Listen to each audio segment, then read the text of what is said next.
Thank you, Bob. So why are a bunch of engineers up here talking to a bunch of climatologists?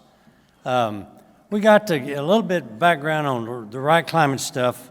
A bunch of NASA engineers that live in the Texas Hill Country met at my house about 10 years ago, and thank you. And the NASA administrator at that time was, with Hansen, was claiming that all the bad things that about CO2 and climate change. So we listened to Leighton Stewart. A lot of you know Leighton Stewart, spoke at my house. And we challenged the NASA guys who worked on Apollo and Shuttle and Space Station to look at this thing objectively. So that's what we've done for 10 years. So with that, we've continued to do some, I think, some pretty good work, but we've got a real challenge ahead of us. The climate change is a challenge probably greater than the Apollo mission was. The Apollo mission was technologically a huge challenge. The deal was, even though it was a huge challenge technically, we had the president and the Congress and the people behind it. Today, climate change in truth, that's the word I'm going to use a lot of during my next few minutes, and I'm going to be very short, by the way, is that the climate truth is something that's extremely difficult to get across to the people. The facts that many educated people do not know about the climate truth, okay? Mother Nature is not the cause of climate change. Weather events are not getting worse. Carbon dioxide is good. I'll discuss each one of these briefly during this presentation. The major thing is we all know a lot of very intelligent people that do not have any of these facts. We can talk amongst ourselves here and we'll all agree 100%. But when you talk to your friends, and I talk to my friends, so many of them do not know anything about the truth about climate. We must consider all energy sources. Fossil fuels are readily available in the United States thanks to God and to fracking. Renewable energy is marginal and available but not reliable, as we've heard. Nuclear energy is marginal but needs improvement, as we just heard. The fact is, setting an artificial deadline to abandon fossil fuels, I didn't want to use this word, but I'm not going to back off it, is stupid. It's stupid in everything that we can do. It's stupid for the people of the U.S. and it's stupid for the people of the world. Abandoning fossil fuels will have a huge negative impact on every person in the United States of America. As someone said, Stephen Miller, who was part of the Trump administration, said it will fundamentally change our way of life. I truly believe that. And, in my judgment, eliminating fossil fuels will create a crisis bigger than any crisis we've seen to date, bigger than Afghanistan, the invasion along the southern border, anything like that are going to be minor to what's going to happen if we eliminate fossil fuels. The proposed new Green Deal will destroy energy reliability, jeopardize national security, and diminish economic strength. The truth is, Mother Nature is the primary cause. I was told I need to say primary in there, but I think it's the cause of climate change. Al Gore did something that was, I hate to say brilliant, but I guess it was. He had the hockey stick, and everybody looked at the hockey stick and said, oh my God, we're in a lot of trouble. We have data like this that shows over billions of years that climate change the temperature has been changing drastically, and it's not a result of carbon dioxide. We need to create some type of new anti-hockey stick.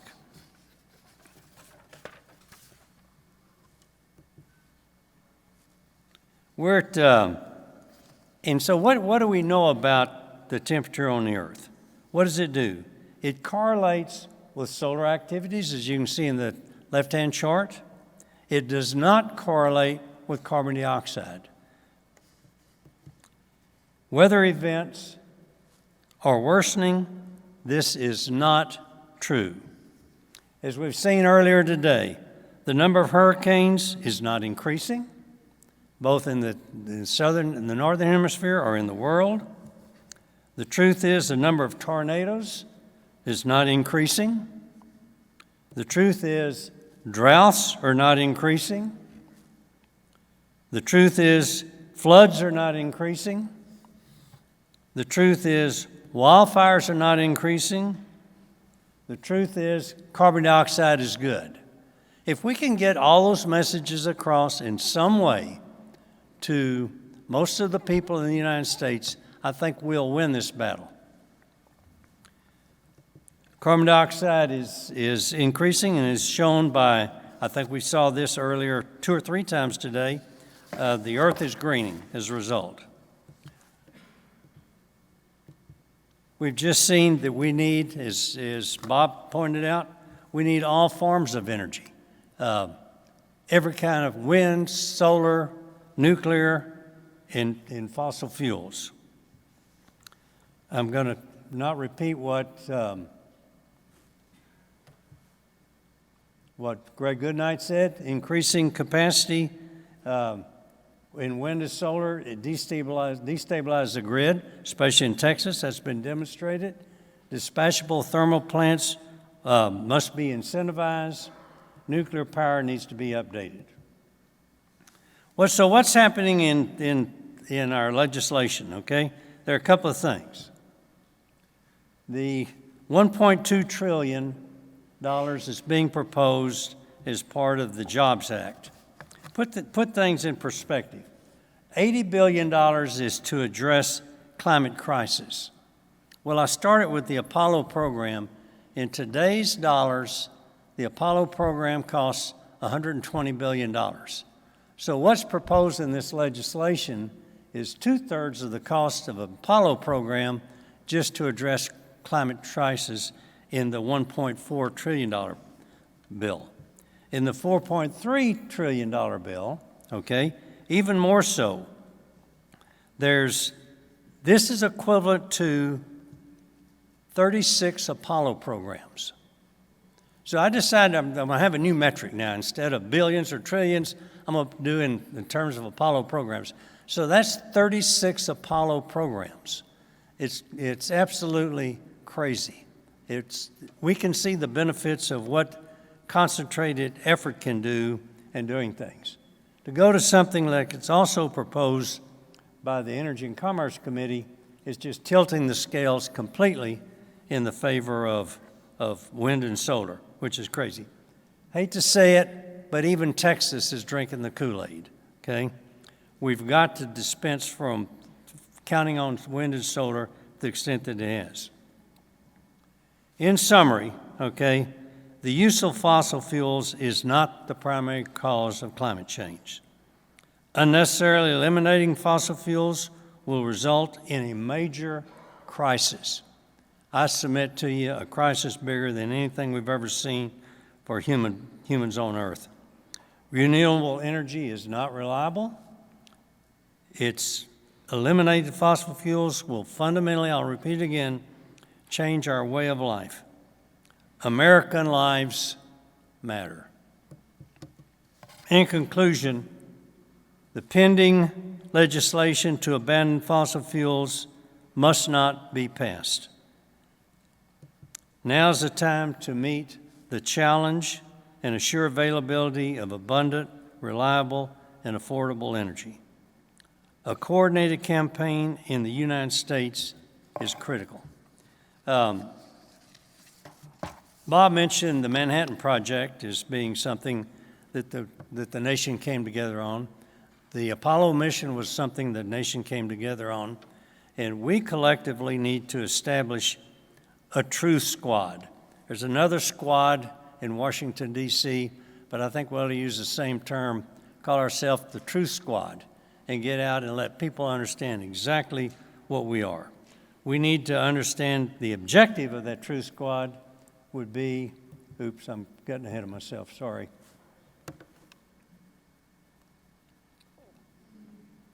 The objective is to have climate literacy, to counter civilian climate corps, of which there's going to be a big push and a lot of money pushed on that effort, and it will probably get passed, okay? We need to leverage the climate realist, and we need to recruit a nationally recognized spokesperson. I've thought and thought and thought. I do not know who that person would be. I've had some good thoughts about it, and somebody suggested to me recently, yeah, you don't need an old white man to do that. You need some young person that can carry the message to the young people today. That's who they relate to. That's who we need. I don't know who that person is, but we need to find somebody that can be a spokesman for our cause. There's a lot of organizations, many of which are here, that if we pull together all the resources in a coordinated way, this is going to be tough, guys, how to coordinate this whole thing. We've heard a lot of things during this conference, a lot of technical things. How do you condense all of that into something to be able to communicate to elected officials, to be able to communicate to the public, and to communicate to the rest of the world? That's a real challenge. So with our Climate and Energy Truth Squad, let's start at the local level. Let's have personal contacts, simple bottom line message, consistent and persistent. So all I can say on that is the thing that was said earlier today, I think at breakfast, is don't give up. I think there was a group of people that said this and really meant it. So all I can say is let's roll. Thank you.